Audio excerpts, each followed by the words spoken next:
Hello student, मैं संजय चौहान, भूगोल का अध्यापक। आज हम क्लास 11 का जो महत्वपूर्ण टॉपिक है पृथ्वी की आंतरिक संरचना, उसके बारे में अध्ययन कर रहे हैं। बच्चों, हमने जो पिछला वीडियो था उसके अंदर पृथ्वी की आंतरिक संरचना से संबंधित महत्वपूर्ण तथ्यों का अध्ययन किया। हमने पिछले वीडियो के अंदर पृथ्वी की आंतरिक संरचना से संबंधित या पृथ्वी की आंतरिक संरचना के बारे में जानने के लिए जो महत्वपूर्ण स्रोत थे प्रत्यक्ष और अप्रत्यक्ष, उसके बारे में अध्ययन किया। उसके बाद हमने भूकंप से संबंधित परिभाषाएं, भूकंप आने का कारण और भूकंप से किस तरह पृथ्वी की आंतरिक संरचना के बारे में जानकारी प्राप्त की जा सकती है, उसके बारे में जाना। और भूकंप की जो महत्वपूर्ण जो तरंगें हैं PLS, उसके बारे में भी हमने जानकारी प्राप्त की। फिर हमने पृथ्वी के आंतरिक संरचना को भूगोल वेता स्वेस के अनुसार कितने भागों में बांटा गया था, उसके अनुसार हमने अध्ययन किया। और उन स्वेस के अनुसार हमने पृथ्वी को 3 भागों में बांटा। पहला भाग था बच्चों भूपर पट्टी। क्या था? भूपर पट्टी, जो सबसे ऊपरी परत को माना गया था, जो लगभग 0 से 33 किलोमीटर के बीच में मानी गई थी और उसका घनत्व लगभग 3 बताया गया था, 3 ग्राम प्रति सेंटीमीटर। ठीक है बच्चों। फिर हमने पढ़ा था मेटल का जो घनत्व था बच्चों वो 3.4 के करीबन बताया गया, और ये परत थी भूपर पट्टी के नीचे वाली परत मानी गई थी, जिसकी जो मोटाई बताई गई थी 33 से 2900 किलोमीटर के बीच में देखने को मिलती है। फिर हमने बच्चों अंतिम परत पढ़ी थी क्रोड की जो मोटाई है उसको 2 भागों में बांटा गया था, बाह्य क्रोड और आंतरिक क्रोड। बाह्य क्रोड को 2900 किलोमीटर से 5150 किलोमीटर के बीच में माना गया था, जो द्रव्य अवस्था के अंदर या तरल अवस्था के अंदर पाया गया था। और बाह्य क्रोड था उसको 5150 से 6378 किलोमीटर के बीच में देखने को मिला, जो ठोस अवस्था के अंदर देखने को मिला। और स्वेस भूगोल वेता के अनुसार इसका जो घनत्व था वो लगभग 13 बताया गया। कितना बताया गया? 13।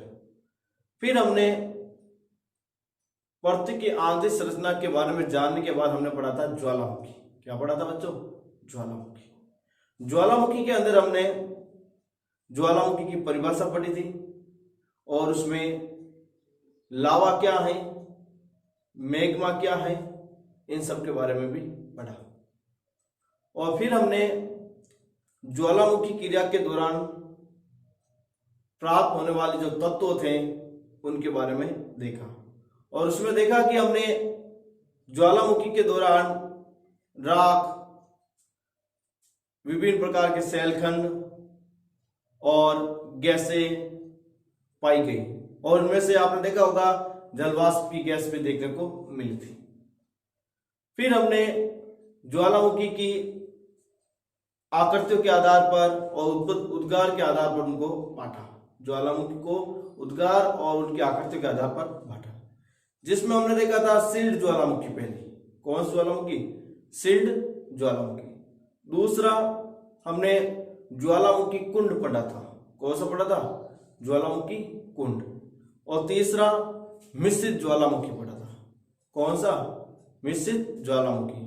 और फिर हमने मध्यवर्ती ज्वालामुखी और दक्षिण ध्रुव ज्वालामुखी, इस तरह अलग अलग ज्वालामुखियों के बारे में अध्ययन किया।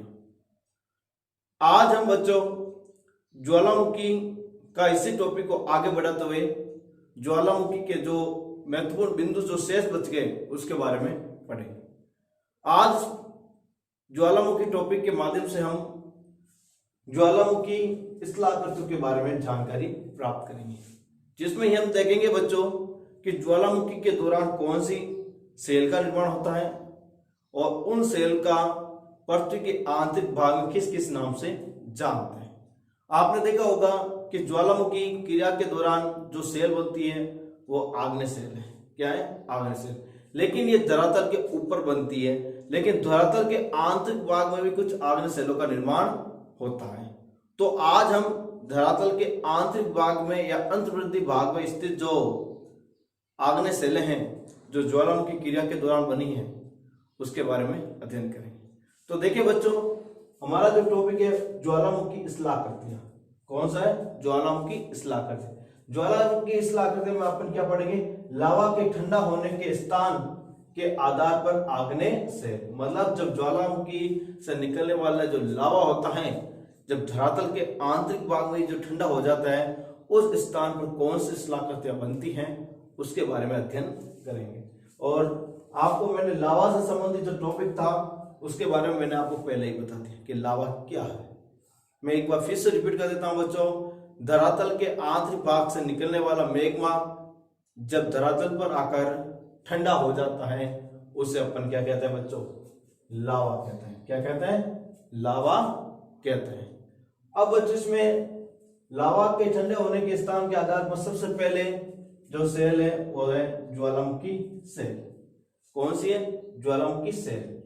इसमें देखिए, जब लावा धरातल पर पहुंचकर ठंडा होता है, देखो इसमें क्या होता है, लावा जमीन के अंदर ठंडा ना होता बल्कि धरातल पर आकर क्या होता है? ठंडा होता है। उसे अपन क्या कहते हैं? ज्वालामुखी सेल। अब अपन दूसरे बिंदु को लेते हैं पातालीय सेल। देखो बच्चों, पातालीय सेल का मतलब होता है कि जो पातालीय का अर्थ होता है जमीन के अंदर। क्या होता है? जमीन के अंदर। जो सेल जमीन के अंदर बनती हैं उसी को अपन क्या कहते हैं? पातालीय सेल। क्या कहते हैं? पातालीय सेल। देखो इसमें जब लावा धरातल के नीचे ही ठंडा होकर जम जाता है उसे अपन क्या कहते हैं? पातालीय सेल। मतलब इसके अंदर जो ज्वालामुखी विस्फोट के दौरान या ज्वालामुखी क्रिया के दौरान जो लावा है धरातल पर नहीं आता है बल्कि धरातल के आंतरिक भाग में क्या हो जाता है? ठंडा होता है। उसे अपन क्या कहते हैं? पातालीय सेल। अब पातालीय सेल की जो अंतर्वेदी आकृतियां हैं उसके बारे में हम अध्ययन करेंगे। पातालीय सेल की जो अंतर्वेदी मतलब आंतरिक भाग की जो स्थलाकृतियां हैं उसके बारे में अध्ययन करेंगे। पहली से बैतोलिक। कौन सी है? बैतोलिक। यदि मैग्मा का बड़ा पिंड भूपरपट्टी में अधिक गहराई पर ठंडा हो जाता है तो ये गुंबद के आकार में विकसित हो जाता है। देखो इसमें क्या कह रहा है बच्चों, जब मैग्मा का बहुत बड़ा पिंड है वो भूपरपट्टी के आंतरिक भाग में जो ठंडा हो जाता है, आंतरिक गहराई में मतलब आंतरिक भाग में ज्यादा गहराई में क्या हो जाता है? ठंडा हो जाता है। और इस ठंडा हो जाने के कारण जो पृथ्वी के आंतरिक भाग में जो एक गुंबद की आकृति में या आकार में कोई चट्टान विकसित हो जाती है उसी को अपन क्या कहते हैं? बैतोलिक। क्या कहते हैं? बैतोलिक। सीधी भाषा में देखते हैं तो गुंबदनुमा आकृति की बनी आंतरिक भाग में आग्नेय सेल को क्या कहा जाता है? बैतोलिक कहा जाता है। क्या कहा जाता है? बैतोलिक। देखो बच्चे एक शब्द आया मैग्मा। देखो धरातल के बाहर आने के ठंडा हो जाने से क्या बनता है? लावा। लेकिन जब ज्वालामुखी का जो पदार्थ जमीन के आंतरिक भाग में रहता है तो उस समय उसे क्या कहते हैं? मैग्मा। क्या कहते हैं? मैग्मा। ठीक है। ये ग्रेनाइट के बने पिंड है जो बैथोलिक कहा जाता है। और इससे क्या बना होता है? ग्रेनाइट का बना। क्या होता है? ग्रेनाइट के पिंड होते हैं जो क्या कहलाता है? बैथोलिक नाम से जाने जाते हैं। अगला जो टॉपिक है हमारा लेकोलिथ। कौन सा? लेकोलिथ। ये गुंबदनुमा विशाल अंतर्वेदी चट्टान है। देखो ये भी कैसी आकृति की होती है? गुंबदनुमा ही होती है। कैसे होती है? गुंबदनुमा ही होती है, लेकिन इसकी आकृति बहुत बड़ी होती है और जिनका तल समतल व एक पाइप रूपी वाहक नली से जुड़ा होता है। देखो अपन की जो ये अपने लेकोलिथ प्रकार की जो सेल पड़ी है उसके आकृति तो गुंबदनुमा होती है, लेकिन उसका जो आधार तल होता है वो कैसा होता है? समतल होता है। कैसा होता है बच्चों? समतल। और उसकी आधार तल एक पाइप रूपी जो नलिका होती है, पाइप रूपी जो नलिका होती है उससे क्या होता है? जुड़ा हुआ होता है। उससे क्या होता है? आपस में जुड़ा हुआ रहता है। अगले बिंदु की बात करें, इनकी आकृति धरातल पर पाए जाने वाले मिश्रित ज्वालामुखी की गुंबद से ही मिलती है। और इसकी जो आकृति है जो हमने पिछले वीडियो में पढ़ा था मिश्रित ज्वालामुखी। क्या पढ़ा था?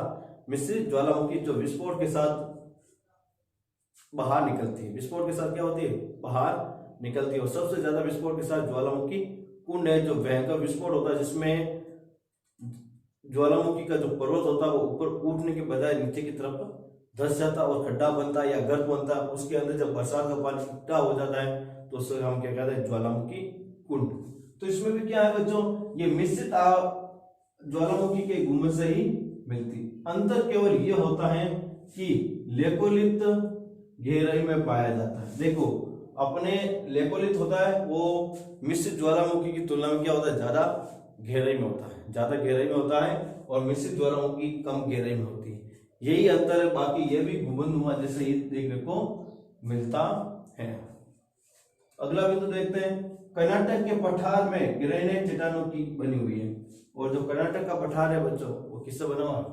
ग्रेनाइट चट्टान से। किससे बना हुआ है? ग्रेनाइट चट्टान से। ऐसी गुंबदनुमा पहाड़ियां पाई जाती है। और कर्नाटक के पहाड़ के अंदर जो पहाड़ियां हैं, या कर्नाटक के पठार के अंदर जो पहाड़ियां हैं, वो इसी प्रकार की गुंबदनुमा लेपोलिथ प्रकार की पाई जाती है, जो ग्रेनाइट की बनी हुई है। अपना अगला बिंदु लेते हैं, लेपोलिथ। क्या है बच्चों? लेपोलिथ। इसमें परिभाषा देखते हैं। ऊपर उड़ते लावा का कुछ भाग क्षैतिज दिशा में पाए जाने वाले कमजोर धरातल में चला जाता है। देखो, इसमें क्या होता है बच्चों? ये जैसे कि हमारा धरातल है और बीच में ये जैसे अपन की दरार है, और ये लावा की ज्वालामुखी निकल रही है। तो ये लावा की जो ज्वालामुखी जो ऊपर उड़ते हुए जब बाहर निकल रही होती है, उस समय ये ऊपर से चट्टानों को तोड़कर बाहर निकलने के बजाय जो कमजोर ये दरार है, उसके अंदर ये लावा क्या हो जाता है? भर जाता है। उनके अंदर ये लावा क्या हो जाता है? भर जाता है। ये अलग अलग आकृतियों में जम जाता है, और फिर ये लावा इस दरारों के अंदर बढ़ जाने के कारण ये अलग अलग आकृतियों का निर्माण कर लेता है। अलग अलग आकृतियों का क्या कर लेता है? निर्माण कर लेता है। यदि ये तस्तरी में जम जाए तो ये लेपोलिथ कहलाता। और ये जब जमीन के अंदर किस आकृति में जम जाए? तस्तरी आकृति में। किस आकृति में? तस्तरी आकृति में। तो ये कहलाती है लेपोलिथ। तो आपको याद रखना, लेपोलिथ में क्या होता है? जब लावा ऊपर उड़ता होता है, उस समय वो धरातल से बाहर ना निकलकर बल्कि धरातल के आंतरिक भाग जो कमजोर हैं, उनके अंदर ये लावा या मेग्मा चला जाता है, और फिर ये तस्तरी के आकार में क्या हो जाता है? जम जाता है। उसी को अपन क्या कहते हैं? लेपोलिथ कहते हैं। नेक्स्ट चट्टान को अपन, नेक्स्ट आकृति को लेते हैं बच्चों, फेकोलिथ। यदि आपसे बच्चों पूछ लिया फेकोलिथ क्या है, या फिर फेकोलिथ की आकृति कैसी होती है या किस तरह बनी हुई होती है, तो इसकी सीधी परिभाषा है, अंतर्वेदी आग्नेय शैल की मोड़दार अवस्था, अपनति के ऊपर और अभिनति के तल में लावा का जमाव पाया जाता है। देखो बच्चों, यदि इसमें परिभाषा को देखें तो सबसे पहले ये आग्नेय जो मोड़दार शैल है उसकी अवस्था में पाई जाती है। जैसे आग्नेय मोड़दार शैल से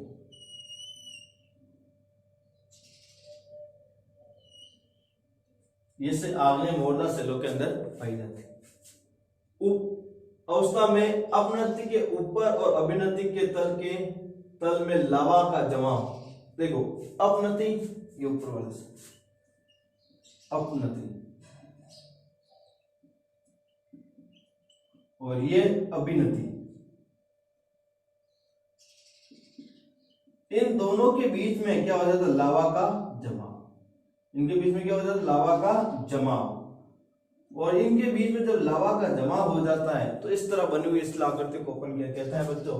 फेकोलिथ। तो इसमें वापस मैं परिभाषा रिपीट कर देता हूं। अंतर्वेदी आग्नेय शैल की मोड़दार अवस्था में अपनति के ऊपर और अभिनति के तल में लावा का जमाव पाया जाता है, उसी को कहते हैं फेकोलिथ। अगला बिंदु देखते हैं, ये परतनुमा लहरदार चट्टानें एक निश्चित वाहक नली से मेग्मा भंडारों से जुड़ी हुई, और ये कैसे होती है? परतनुमा। इस तरह मैंने बनी हुई परतनुमा, और कैसे होती है? लहरदार। ये लहरदार होगी, और इसके अंदर जो मेग्मा के जो भंडार की जो नलिका होती है, ज्वालामुखी की प्रक्रिया की जो नलिका होती है, वो मेग्मा के जो भंडार है उससे जुड़ी हुई होती है। मेग्मा के भंडार से क्या होती है? जुड़ी हुई होती है। अगला बिंदु को देखते हैं, सीट या सील। अंतर्वेदी आग्नेय चट्टानों का एक क्षैतिज तल में एक ही चादर के रूप में ठंडा होना। और इसमें क्या होता है कि अंतर्वेदी शिलाकृति के अंदर जो पृथ्वी के आंतरिक भाग में जो लावा होता है वो एक चादर के रूप में क्या हो जाता है, ठंडा हो जाता है। उसी को ऊपर क्या कहता है, शीट या सील। इसमें देखिए बच्चों, जैसे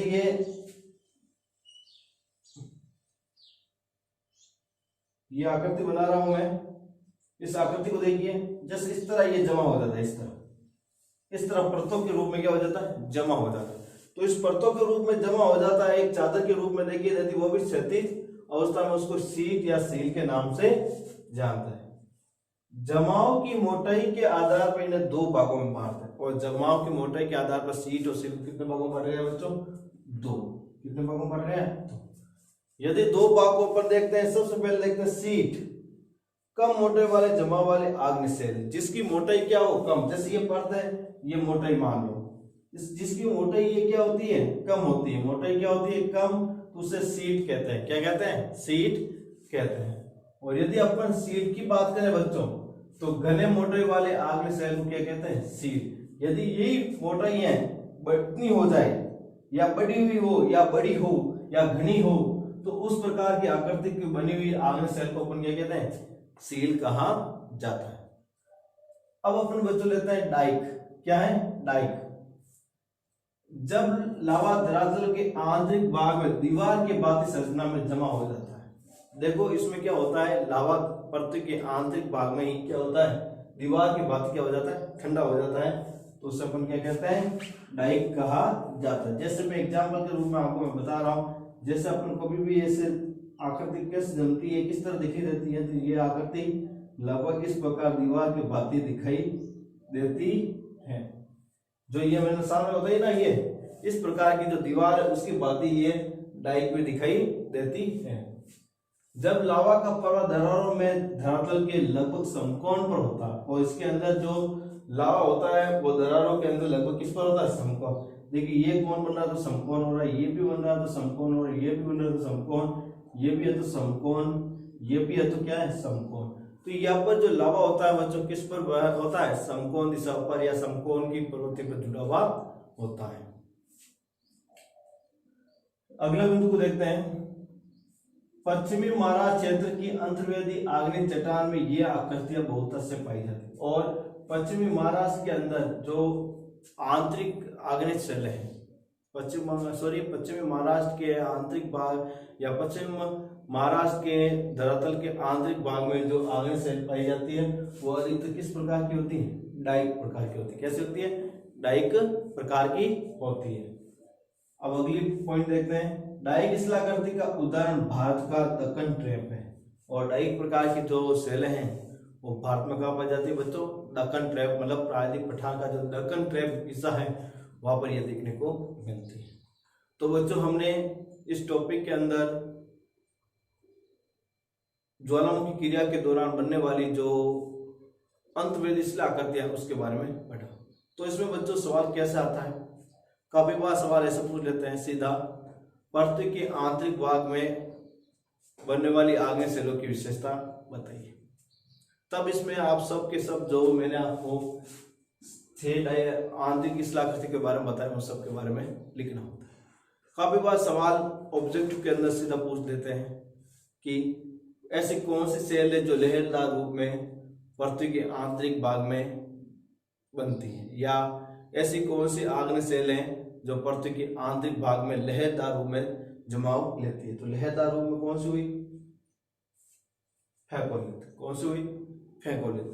या फिर पूछ लेते ऐसी कौन सी सेल है जो पृथ्वी के आंतरिक भाग में चादर के रूप में जम जाती है। या फिर सीधा ना पूछ के सीधा पूछ लेते हैं कि अंतर्वेदी शिलाकृति में ऐसी कौन सी सेल है जो लहरदार रूप में पाई जाती है, तो वो कौन सी होगी, शीट या सील, शीट या सील। और यदि दीवार की बातें जमा का सवाल पूछा जाए तो कौन सा होगा, डाइक। और यदि पूछ ले जाए डाइक का उदाहरण भारत का कौन सा हिस्सा है, तो कौन सा है, दक्कन ट्रैप। कौन सा है, दक्कन ट्रैप। और यदि आपसे पूछ ली जाए कि अंतर्वेदी शिलाकृति के अंदर जो चट्टानें होती है वो किस रूप में होती है, तो चट्टानें किस रूप में होती है, मोड़दार अवस्था में होती है। किस तरह अवस्था में होती है, मोड़दार अवस्था के अंदर होती है। यहाँ पे पूछ ले सील और शीट, शीट कितने भागों में बांटी गई है? तो 2। शीट और सील 2 भागों में मिलती है, कम मोटे वाली शीट और अधिक मोटे वाली सील। इस तरह बच्चों काफी बार के सवाल ऐसे पूछे जा सकते हैं आपके एग्जाम के अंदर। तो आज बच्चों हमारी 11th क्लास का जो टॉपिक था पृथ्वी की आंतरिक संरचना, पृथ्वी की आंतरिक संरचना आज समाप्त हुआ।